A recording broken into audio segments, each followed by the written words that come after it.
Where does America stand during this ongoing financial volatility when it comes to retirement preparedness? Well, here to tell us how people can quickly figure out where they stand and what they need to do is Rita Asaf, Vice President of Retirement Products at Fidelity Investments. Thank you so much for being here, Rita. Thank you for having me. Now, Fidelity did a study revealing that there was a drop in retirement preparedness. What is behind this, would you say?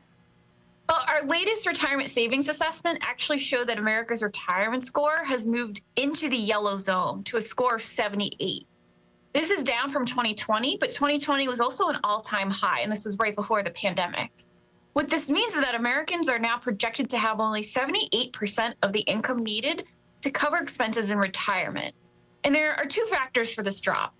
First, people are investing more conservatively. Our study found that 60% of Americans are concerned that investing too aggressively can negatively impact their savings. And second, many people are saving less. Even though Americans have more money saved since 2020, the amount they're regularly contributing has declined, with the biggest drop coming from millennials.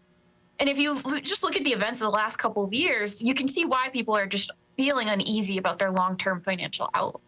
Yeah, absolutely. It's kind of scary. Regardless of the age, how do you determine what you'll need for retirement? Fidelity is a rule of thumb to help you in terms of what you should aim for to save. In general, try and save 10 times your income by age 67. And we know this can be intimidating, but it's really important to start saving early. So how do you get there? Fidelity recommends saving 15% of your pre-tax income each year, which also includes your company match if you have access to a 401k. And we know that can seem like a lot these days, but even increasing your contributions by 1% each year to get to that 15% can make a big difference. And here's why this matters. Our study found that 50% of Americans aren't able to afford to pay for basic expenses in retirement, let alone their retirement dreams. But the good news is it's never too late to start planning.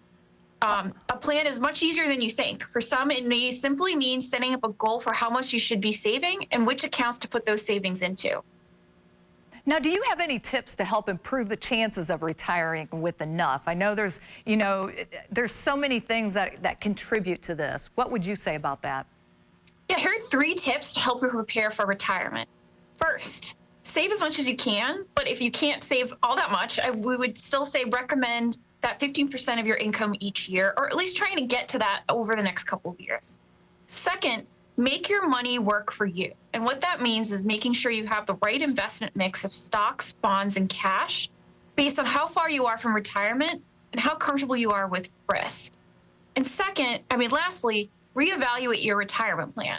If you're able to, waiting longer has its advantages, including more time to build savings and increase Social Security payments. And for some, this may not mean necessarily full-time working later. It could actually mean working part-time or making money off of hobbies. All this to help you from tapping into your retirement savings earlier. But we also know this may not be an option for some people. In that case, it might make sense to really look at your plan to see and look at your expenses in retirement where you might be able to make some cuts. And where can people go for more information? Well, Fidelity has several resources, but one is the Fidelity Retirement Score, where you can see where you stand and make changes to supercharge your retirement. And you can access this at fidelity.com/score. Awesome. Rita, thank you so much for all the information and tips. We appreciate you being here. Thank you.